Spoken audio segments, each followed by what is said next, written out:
Meus queridos amigos e irmãos, para mim é um privilégio também estar aqui outra vez, é a segunda vez que estou em Caxias do Sul e com os irmãos aqui nesta igreja. Eu trago também a saudação dos nossos irmãos e amigos ali de São Paulo para todos vocês. Eu confesso que é muito bom estar aqui, é como sair de casa e chegar em casa. Adorar de maneira reverente, com júbilo, ouvir a palavra de Deus sendo lida, dirigida ao entendimento. Assim me sinto muito à vontade, muito alegre entre todos aqui. Bem, a passagem da Bíblia para a qual eu gostaria de chamar a sua atenção nesta manhã está na primeira carta de Paulo a Timóteo. Eu abrirei no capítulo de número 6. Se você tem uma cópia da palavra de Deus, a Bíblia, eu cobrirei 1 Timóteo no capítulo 6, no versículo de número 7. Gostaria de ler apenas um versículo. Se você atentasse para este versículo de número 7. 1 Timóteo está logo depois de 2 Tessalonicenses, antes de 2 Timóteo, antes de Hebreus. No capítulo 6, versículo 7. Diz assim a palavra de Deus neste versículo. Ouça com muita atenção, porque nada trouxemos para este mundo, e manifesto é que nada podemos levar dele. Verei outra vez, porque nada trouxemos para este mundo, e manifesto é que nada podemos levar dele. Bem, meu título nesta manhã, em cima desse texto, é uma pergunta. A pergunta para você: o que você levará contigo para a eternidade? Bem, esse versículo é sobre a eternidade. Porque nada trouxemos para este mundo, e manifesto é que nada poderemos levar dele para a eternidade. Isto é, o que é a eternidade, queridos amigos? A eternidade é o destino eterno da alma. A eternidade é para onde a alma vai quando ela deixa esse corpo e parte deste mundo. Ou para estar com Deus, o Criador, ou banido da presença de Deus para sempre. Esta é a eternidade. E a eternidade é uma realidade consciente. Nós estaremos em um destes dois destinos na eternidade tão conscientes quando nós estamos aqui agora, nesse momento. A eternidade, diante dela, assim por dizer, tudo se desvanece. Essa vida, esse mundo, se torna muito pequeno diante da luz da eternidade. Pense uma vida breve, pequena, tão restrita, tão fraca, tão frágil neste mundo, e a eternidade. Se eu pudesse ilustrar como as coisas dessa vida desvanecem diante da eternidade, pense da seguinte maneira: ali está uma praça numa cidade histórica, aqueles prédios muito bonitos, históricos, à noite, entardecendo, e um número de crianças segurando aquelas lanternas muito fortes e brincando no escuro, apontando para os prédios, imaginando algumas coisas, correndo ali para lá, se deslumbrando com o foco da luz, aumentando, diminuindo o foco da luz, e de repente as luzes daquela praça se acendem poderosamente. Então a luz da lanterna perde significado, se desvanece. Essa é a ideia. Esta vida, a luz da eternidade, ela perde todo o seu significado. Ela se torna tão pequena. Viver, trabalhar, comer, rir, então partir. A eternidade é algo imenso, é algo que deve ser pensado, é algo que deve ser considerado constantemente por todo ser humano, porque chegará o momento quando nós deixaremos para trás esse corpo presente e nós partiremos. De fato, quando você estiver diante do espelho, olhando para si mesmo, talvez seja uma coisa boa lembrar disso. Talvez dizer para o seu corpo: eu terei que te deixar, eu terei que partir sem você. Para a eternidade nós partimos sem o corpo, mas nós sumimos conscientes, com a alma, como pessoas. Assim, diante da verdade que virá, a eternidade, essa vida é tão superficial, tão sem sentido, pouquíssimo valor, não é verdade? Esse versículo é sobre a eternidade. A pergunta diante de nós é esta: porque nada trouxemos para este mundo, e manifesto, óbvio é que nada poderemos levar. O que você levará para a eternidade? Bem, a eternidade, assim como o mundo, a eternidade pertence a Deus. A nossa alma pertence a Deus. E quem é Deus? Bem, no texto que nós lemos um pouco antes, lá no livro de Salmos, Ou melhor, aqui nesse segundo texto, no livro de João, lido pelo irmão Tiago, nos é dito que Deus é luz. Luz. Deus é verdade. Deus é santidade. Não há nele nada de errado, de torto. Moralmente falando, ele é justo. Ele é o Criador, não criado. Ele conhece o fim desde o começo. Deus, quando ele olha para o tempo, embora ele viva fora do nosso tempo, dessa moldura do tempo e do espaço, ele olha para a vida, o passado, o presente e o futuro, como um astronauta aqui do céu, olha para o continente sul-americano e norte-americano, uma coisa só. Deus vê o presente, o passado e o futuro como uma coisa só. Ele é o Deus eterno, a causa de todas as coisas, mas ele não foi causado, criado por ninguém ou por nada. É o Espírito eterno, manifesto de maneira pessoal. O que é ser pessoal? Bem, significa que Deus não é uma energia. Deus não é uma fumaça, alguma coisa abstrata, estranha, esquisita. Deus é pessoal. Pessoal é personalidade. Se eu e você fomos criados por Deus, e nós possuímos essa capacidade de relacionamento, comunicação, personalidade, muito mais Deus possui isso. Assim, ele pode ser buscado, conhecido. Ele fala na sua palavra. Ele é real, ele é pessoal. Ele está pronto a ouvir a oração de todo aquele que o busca com sinceridade. Porque nós somos criaturas de Deus. Criados à imagem e semelhança de Deus. Imagem e semelhança não significa que Deus tenha uma cabeça ou membros como nós. Imagem e semelhança moral de Deus. Nós não somos animais, queridos amigos. Nós estamos muito, muito longe do reino animal. Nós não somos nem meros animais racionais, nós estamos distantes do mundo animal. Nós possuímos uma alma eterna para a eternidade. E Deus é justo. Significa que ele deve julgar, porque ele é justo, ele deve julgar todas as coisas, todas as pessoas. Ele é o Criador e ele é quem sustenta a vida. E o que é o ser humano, então, diante de Deus e diante da eternidade? Bem, se nós pensarmos sobre a criação como um todo, o ser humano é a coroa da criação. Criado moralmente à imagem e semelhança de Deus, recebeu a alma. Os animais não possuem isso. Recebeu o espírito, essa capacidade de se comunicar com Deus. E quão fantástico, não é? É a alma, a personalidade humana. Alguém disse que a alma é como um diamante em um anel de barro. O corpo é este anel de barro. A alma é o que é de mais precioso. O corpo se envelhece, adoece, morre, os vermes consomem, mas a alma permanece. E em nossa alma nós temos muitas faculdades, capacidades. Veja, nós aprendemos na escola que o ser humano é composto de cabeça, tronco e membros, não é? A alma também possui suas partes. Na alma está a razão. A nossa capacidade de compreender o que está em volta, de analisar, de ponderar. Uma outra faculdade da alma é a memória. Essa capacidade de estocar informações e trazer para a mente para analisarmos e utilizar. Na alma também há as afeições, os sentimentos. E os sentimentos ou afeições respondem à mente. A mente compreende algo e os sentimentos se manifestam, não é? Você recebe uma boa notícia, alegria. Uma notícia difícil, triste, tristeza.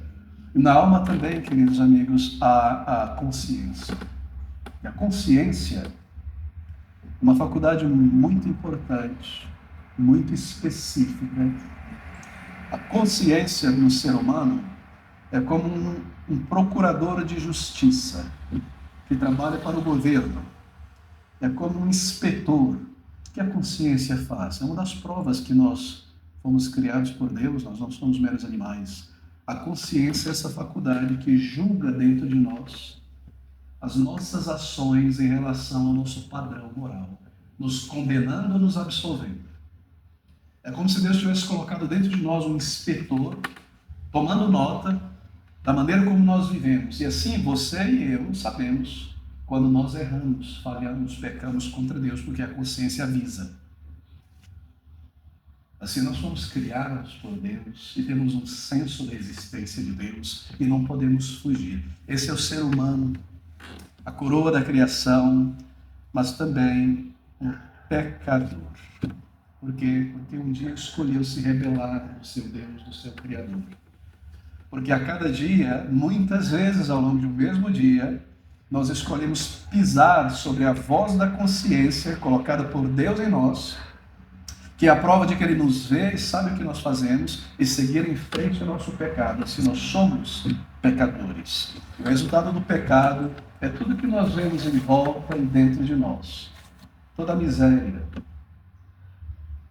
toda a tristeza, toda a guerra, todo o egoísmo, toda a traição, todo o ódio, tudo que há de mal e tudo que há de errado neste mundo, nós trouxemos para este mundo. Deus não é o autor do mal, Ele é o autor do que é bom, do que é reto, do que é perfeito. Quando Ele trouxe a existência a este mundo, nos é dito que viu Deus o que criou e eis que era muito bom.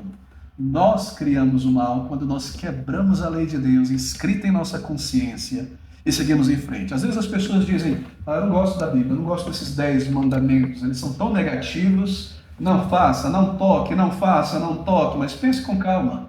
Sem os mandamentos de Deus, esses 10 mandamentos, a lei moral, esse mundo seria uma tragédia muito maior. Por acaso alguém pode dizer que é ruim, é errado o mandamento que diz não matarás? Ele é positivo, não é? Ele mantém a sociedade em pé, não furtarás.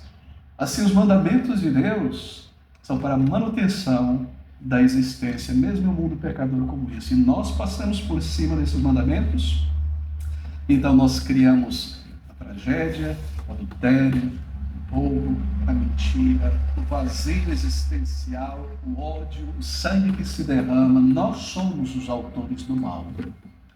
Pecadores criados à imagem de Deus, mas alienados de Deus. Será que alguém aqui nesta manhã não tem um problema com o pecado?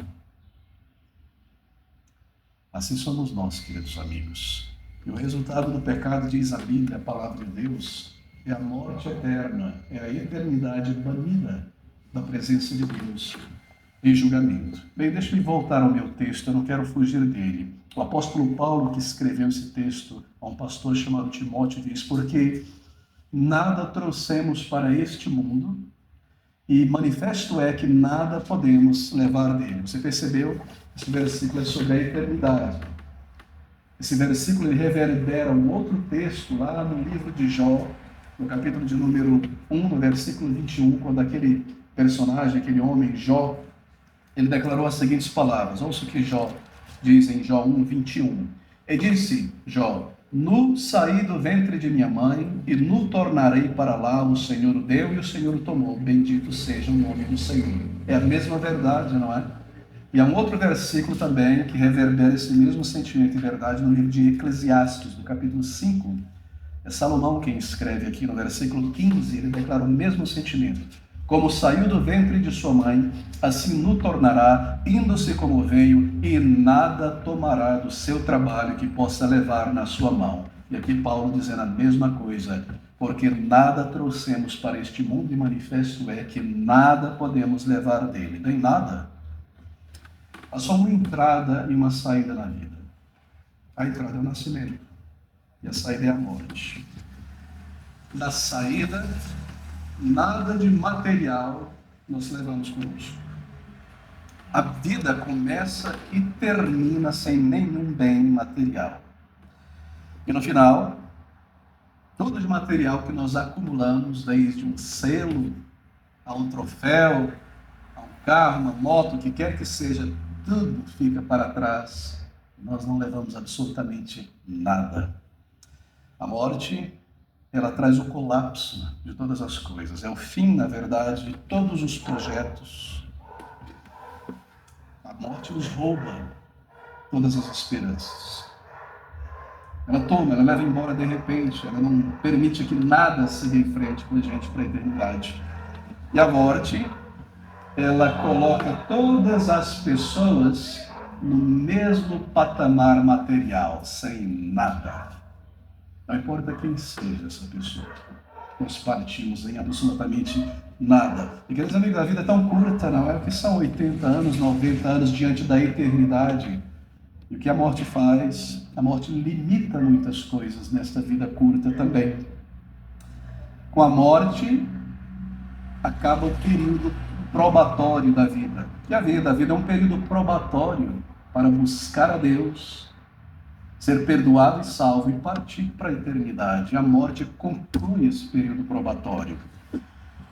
E assim, nós subimos para a presença de Deus para prestar conta do que fizemos neste corpo, durante este breve período aqui de nossas vidas. Bem, deixe-me tocar um pouco nesse assunto tão difícil e não bem-vindo, né, que é a morte. Nós não gostamos de falar sobre a morte. Na verdade, eu penso que é o tema que as pessoas mais fogem. Não queremos pensar muito a respeito, nem considerar muito a respeito. O que é a morte? Bem, ela é muito misteriosa, na verdade. Na Bíblia, a morte é chamada de o vale da sombra da morte. Uma metáfora. E você terá que passar por ela sozinho. Ninguém poderá te acompanhar. Você terá que entrar e eu terei que passar por ela sozinho. Se você vai para o hospital, você pode levar seu marido, esposa, um irmão, um amigo para te acompanhar. Mas quando a morte chegar, você não levará ninguém com você. Você terá que percorrer este caminho sozinho diante de Deus. E não há retorno também. Não há volta. Você pode voltar de um hospital depois de meses internados, mas quando a morte chega, não há retorno. A morte sela o nosso período probatório aqui destinado da eternidade. E a morte pode ser repentina. Quem pode dizer aqui o dia que vai morrer? Você não sabe. Nós esperamos viver mais tempo, mas ela não diz o dia. Ela chega de repente. Você pode ser um jovem saudável, atlético, cheio de capacidades e no momento partir. Pode ser por uma enfermidade que você não sabia que estava em você. Você está muito bem de saúde, mas havia um gatilho ali dentro de uma enfermidade desconhecida. Pode ser por uma bala perdida, ali está você tranquilo, curtindo a vida. Pode ser por uma coisa tão boba como cair, tropeçar e bater a cabeça em um meio-fio. Ela vem de repente. Você não sabe quando ela vem. Tudo que você sabe é que ela virá e ela virá de repente. Eu me recordo para vocês aqui do Rio Grande do Sul, ainda mais vívido, mais claro, que aconteceu há muitos anos atrás, não lembro quantos anos, 20 anos atrás, não sei, ali naquela Boate Kiss, Santa Maria, não é? Às vezes eu penso comigo, ali estavam jovens, rapazes, 15 anos, 20, 30 anos, todos chegaram em casa, tomaram seu banho, passaram seu melhor perfume, sua roupa, indo para um lugar de entretenimento, de lazer. Eles não esperavam isso acontecer. E onde eles estão agora, neste momento, senão na eternidade? Ela vem de repente, não há como se esconder dela. A morte foi chamada na Bíblia de o último teste, a última prova da vida. Queridos amigos, eu sei que é triste pensar sobre isso, negativo às vezes, né? Mas a morte é uma realidade e ela é o fim de muitas coisas para nós. Pense sobre isso. A morte, ou o último dia da tua vida, se você é um descrente em Jesus Cristo, ou um ateu, a morte será o último dia do teu ateísmo. Na morte, aquelas realidades espirituais que você tanto negou e descreu, se você é um descrente, elas são provadas verdadeiras diante de você. Se você não creu nessas coisas, usou daquela política de não quero pensar a respeito e dizer coisas tão bobas como eu não creio em Deus, como se Deus deixasse de existir porque eu digo não crer nele, e seguiu sem buscá-lo, e seguiu sem ouvir e pesquisar na sua palavra quem é este Deus e qual é o caminho de salvação e o que eu devo fazer. Então, na morte, este ateísmo, esta incredulidade, ela chega ao fim. A alma deixará o teu corpo e subirá à presença do teu Criador. E aquelas coisas divinas e espirituais que você negava se tornam em um instante reais para você. Bem, o maior dos ateus, o mais eloquente dos ateus, na morte. A morte põe um fim ao seu ateísmo. A morte não possui compaixão, ela engole a todos, crianças, jovens, adultos. Ela não faz distinção de absolutamente ninguém. É triste, não é? A morte É o fim da misericórdia de Deus. É a última oportunidade para o perdão, o último fôlego antes de partir. Não há mais, queridos amigos. É a última oportunidade de confiar em Cristo, de buscar, de conhecer o teu Deus, o teu Criador. É o fim de todas as esperanças se você morrer sem conhecer a Deus por meio de Jesus Cristo. A morte é o fim também do pecado no corpo. É o final de todo o pecado de atitudes, ira, mentira, ódio, malícia, de toda fornicação, de toda inveja, tudo que nós fazemos no corpo, nos olhos, nos ouvidos, neste corpo presente. A morte traz o fim do pecado no corpo, porque nós devemos partir para prestar contas ao nosso Criador. A morte é o último dia dos teus pecados no corpo. E, queridos amigos, se você terminar teus dias aqui, e eu falo isso com muita brandura, mas eu devo falar isso com realidade, porque esta é uma realidade. Eu não preciso provar isso para ninguém. Apenas vire à esquina e veja um cemitério. Se nós tivéssemos uma visão para além do alcance agora, você veria neste país quantas almas estão partindo neste momento para a eternidade. Talvez debaixo de um caminhão, num leito de um hospital, sozinho em casa, tirando sua própria vida. Eu não preciso provar isso, mas a vida, ou melhor, a morte, se você terminar teus dias sem conhecer o perdão, sem conhecer a Cristo, o Salvador que Deus enviou a este mundo, a morte será o último dia do teu sorriso. Não haverá mais alegria de qualquer tipo, ou de qualquer natureza ao final desta vida.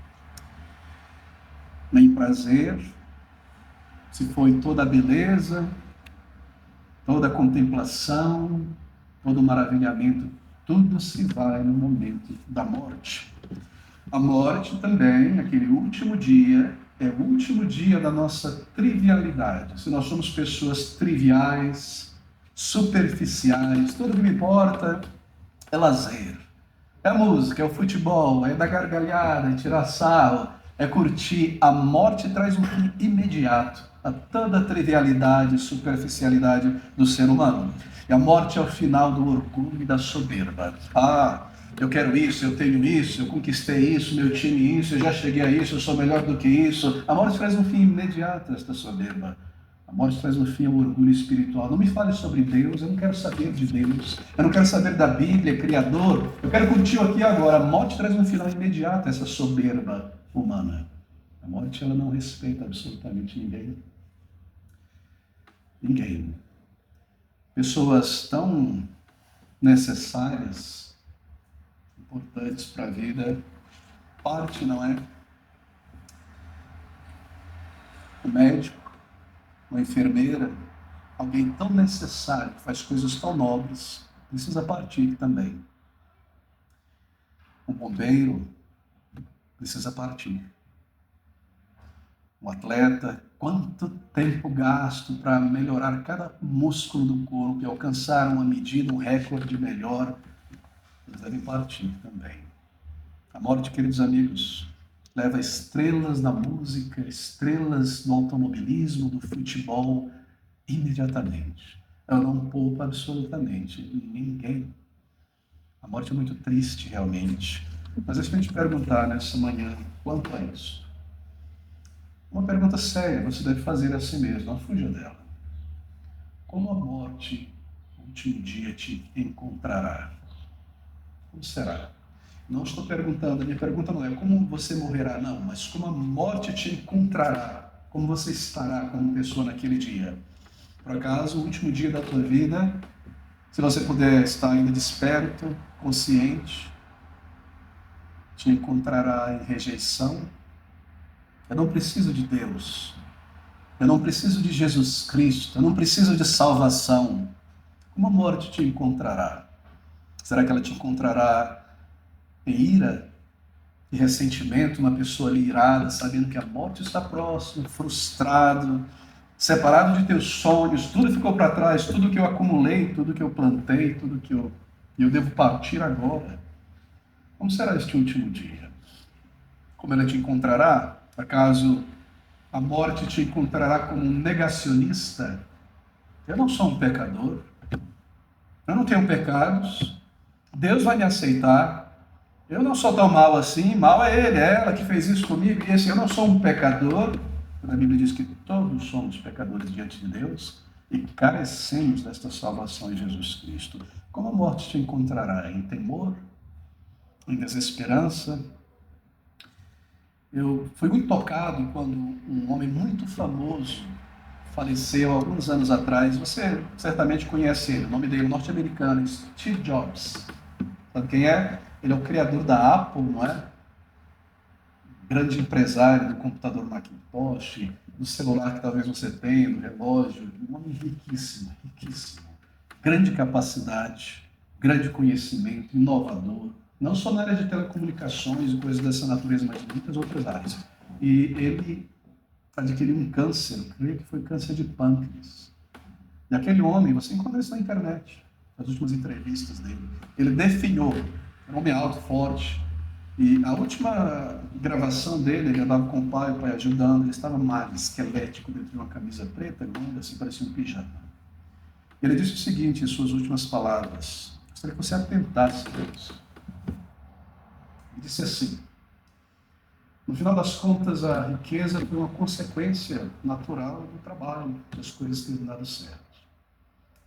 Você pode pagar alguém para dirigir o teu carro, pagar alguém para fazer a tua comida, pagar alguém para fazer a tua contabilidade, mas você não pode pagar alguém para levar a tua doença por você. Essa é a morte. Ela é o final de todas as coisas. Nós entramos e saímos desta vida sem levar absolutamente nada. Queridos amigos, tudo o que contará no dia da morte é isso. O que você é como uma alma eterna diante do teu Criador. A tua alma vista espiritualmente, se ela está viva ou se ela está morta, isto é, se você parte como um homem ou mulher condenado em teus pecados, e assim, morte eterna, ou vivo porque buscou perdão e foi salvo e perdoado de teus pecados. É isso que conta. Deixa eu voltar ao meu texto. Porque nada trouxemos para este mundo, e manifesto é que nada podemos levar dele. Nada trouxemos, no grego, você sabe que o Novo Testamento foi escrito originalmente na língua grega. A palavra traduzida aqui como trouxemos, levar é uma mesma palavra, a palavra carregar. Porque nada carregamos para dentro deste mundo e nada carregamos para fora deste mundo. Você entra com nada, você sai nada. Pensa sobre um bebê, acabou de nascer, veio ao mundo. Especialmente o primeiro bebê. Ele não entra no mundo trazendo um baú cheio de berço, fralda, comida, babá, não traz nada, não é? Absolutamente nada. Precisa receber tudo, absolutamente tudo, para seguir em frente. E assim nós partimos também. Nós não levamos absolutamente nada conosco. Nada, queridos amigos. E a palavra de Deus afirma que esta é a coisa mais certa na vida. A morte. Partirmos. Bem, o que você levará então para a eternidade? Com a tua alma que deixará o teu corpo. O que mais? Eu te digo nessa manhã. Se você ainda não é uma pessoa que buscou, que encarou os teus pecados diante de Deus e buscou a Deus e o perdão e a salvação, você levará isso. A tua alma e a tua culpa, manchando a tua alma para entrar na presença de Deus. Toda a tua culpa, por todos os teus pecados, por toda a rebelião contra Deus, contra a luz da verdade na consciência, contra a palavra de Deus. Se você não é uma pessoa salva, é isso que leva. É isso que você deve levar para prestar contas ao teu Criador. Meus amigos, você não levará a tua saúde, o teu atletismo, amigos, posses, somente a tua alma. E se não perdoado, salvo por Deus a tua culpa de pecados, tantos pecados, pecados de pensamento, de palavras, de ações, de omissões, tantos e tantos e tantos, para ser julgado por Deus, um Deus santo.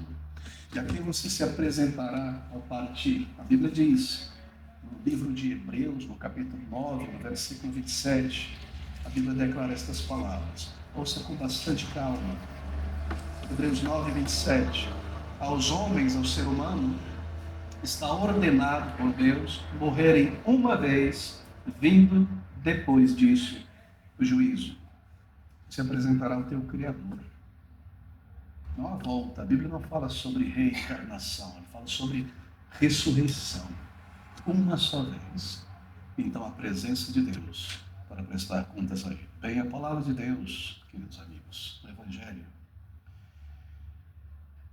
também afirma que não precisa ser assim. Você pode terminar com uma outra biografia. Esse é o significado desta mensagem do Evangelho. Porque Jesus Cristo, Filho de Deus, veio a esse mundo e você pode ser perdoado por Ele. E você deve buscá-lo, porque o Filho de Deus veio a este mundo, trazendo salvação. Você pode receber, ter a tua consciência purificada da culpa do pecado, teu registro diante de Deus perdoado, e partir para a eternidade, não para ser julgado ou condenado, mas para ser recebido pelo teu Criador, através dos méritos de Jesus Cristo, e encontrar a paz. Observe nesse mesmo livro, em Timóteo, no capítulo 3, no versículo 16, o apóstolo Paulo declara estas palavras. E sem dúvida alguma, grande é o mistério da piedade. Observe, Deus se manifestou em carne, isto é, Jesus Cristo. Foi justificado no Espírito, na vida perfeita. Visto dos anjos, pregado aos gentios, crido no mundo, recebido acima na glória. Jesus Cristo veio a este mundo. Quem é Jesus Cristo? Ele é Deus, igual ao Pai e igual ao Espírito Santo. Um só Deus em três pessoas distintas e gloriosas. E coube ao Senhor Jesus Cristo tomar um corpo e uma natureza humana e entrar no tempo e no espaço, para como um homem, como você e eu, ser humano, viver aquela vida que Deus exige e comanda de todo homem e mulher, perfeita, sem jamais pecar, para representar pecadores, para adquirir os méritos que eu não tenho, cumprir a justiça que eu não tenho, me trazer a Deus. Ele nasceu para morrer. Ele foi a única pessoa que nasceu para morrer, sabendo que veio para morrer. Por que morrer? Bem, queridos amigos, porque o meu pecado merece a morte eterna. E se eu serei salvo, perdoado, ele precisou pagar em meu lugar. Deus proveu uma base justa, Jesus Cristo, sobre a qual ele pudesse perdoar pecados. Os méritos de Jesus e o seu sacrifício voluntário no lugar de pecadores. E porque ele entregou a sua vida, então, por meio dele, indo a ele, pelos méritos dele, eu posso ser recebido por Deus, perdoado, porque ele pagou. Ele viveu a vida que eu devo viver de justiça e perfeição, que como um pecador eu não tenho vivido. Assim, é possível ser perdoado. É possível ser salvo pelos méritos de Jesus Cristo, o Salvador. E deixa eu dizer mais a respeito disso. Em Hebreus, lá naquele texto que eu li na última vez, aquele versículo ele continua dizendo assim, no capítulo 9, versículo 26, foi o que eu li, versículo 27, diz da seguinte maneira. Hebreus, exatamente, 9, 26 e 27. Você recorda? O 27 diz assim, e como aos homens está ordenado morrerem uma vez, vindo disso, depois disso o juízo, e o versículo 28 diz assim, assim também Cristo Jesus, oferecendo-se uma vez para levar os pecados de muitos, aparecerá segunda vez sem pecado aos que esperam para a salvação. Foi isso que ele fez. Ele não morreu por seus próprios pecados, porque ele nunca pecou. A sua morte não foi acidental, ele entregou a sua vida. Em muitos momentos os judeus desejaram matá-lo, mas não puderam porque não era a hora deles. Mas quando chegou o momento de ele entregar a sua vida, então ele voluntariamente se entregou aos judeus, aos romanos, para ser crucificado no lugar de pecadores. O Senhor Jesus Cristo, Salvador. Assim a tua culpa, a minha culpa e os meus pecados podem ser perdoados através do sacrifício de Jesus Cristo. Eu vou dizer algo muito sério. Você sabe qual é a diferença entre pecado e culpa? A diferença é esta. O pecado são as ações, as palavras, os pensamentos, os atos. A culpa é o resultado do pecado, é o subproduto do pecado.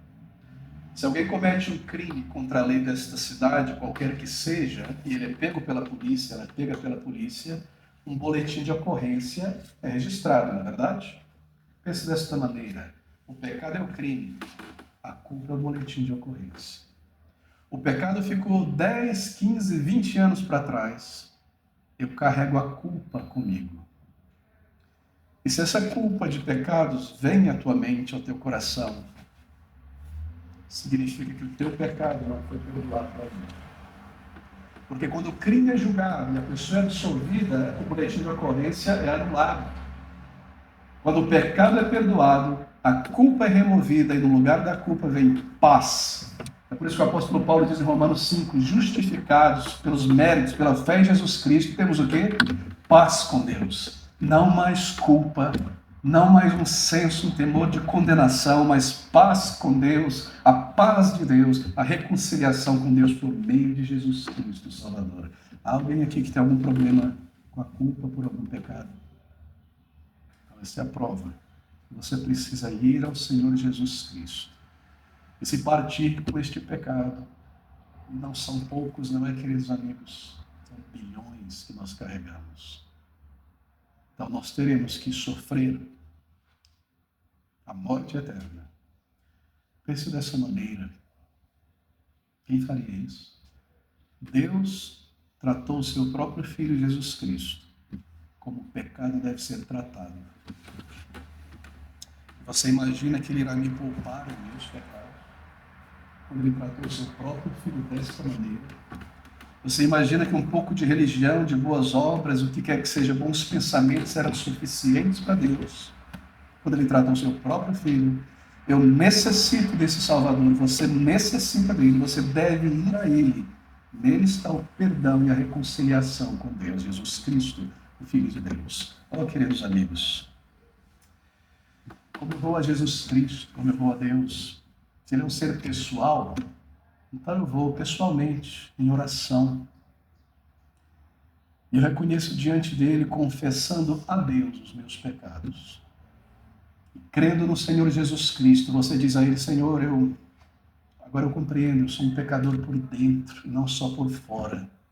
Eu sou um pecador. Me perdoa. Você diz tudo a ele, tudo. E você crê que os méritos de Jesus, o sangue precioso, a vida de Cristo Jesus, é suficiente para te perdoar. E você diz: eu creio sim, Senhor. Perdoa, me salva, me lava. E faz um filho de Deus pela primeira vez. E me recebe na tua glória. Você vai desta maneira ao Salvador, como um pecador, convicto, confessando e crendo nos méritos de Cristo. E lançando fora a tua justiça própria, os teus méritos, inteiramente como alguém que precisa ser completamente salvo e perdoado, transformado. E você recebe a paz, a culpa removida, a certeza de salvação e vida eterna. Então, queridos, enquanto há tempo, vá a Deus. Não deixe para amanhã. Você não sabe se o amanhã virá, eu não sei. Quanto você pode fazer isso antes daquele dia de partir chegar?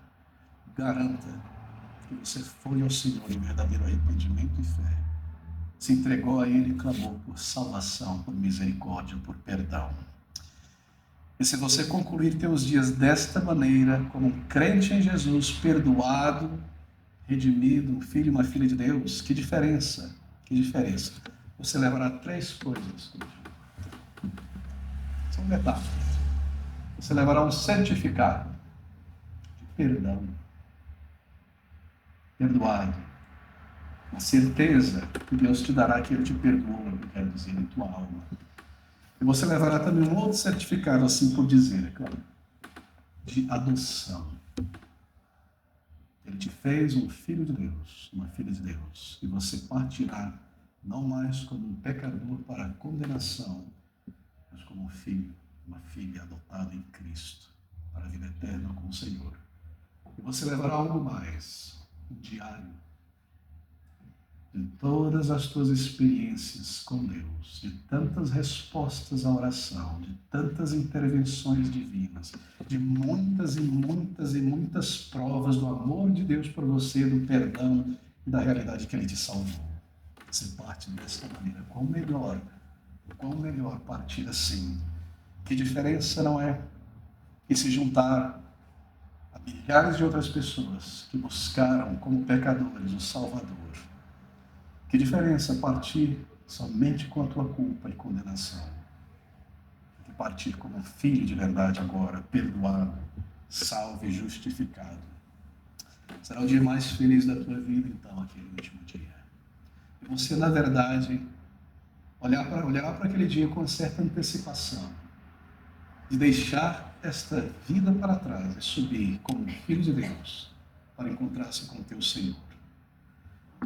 Que dia maravilhoso será esse dia, se você partir salvo, perdoado, e entrar por aqueles portões celestes, consciente como agora, para ver o Salvador Jesus Cristo, e encontrar tantos outros pecadores que um dia reconheceram o seu pecado, e foram a Jesus Cristo, e foram salvos, lavados, perdoados e recebidos.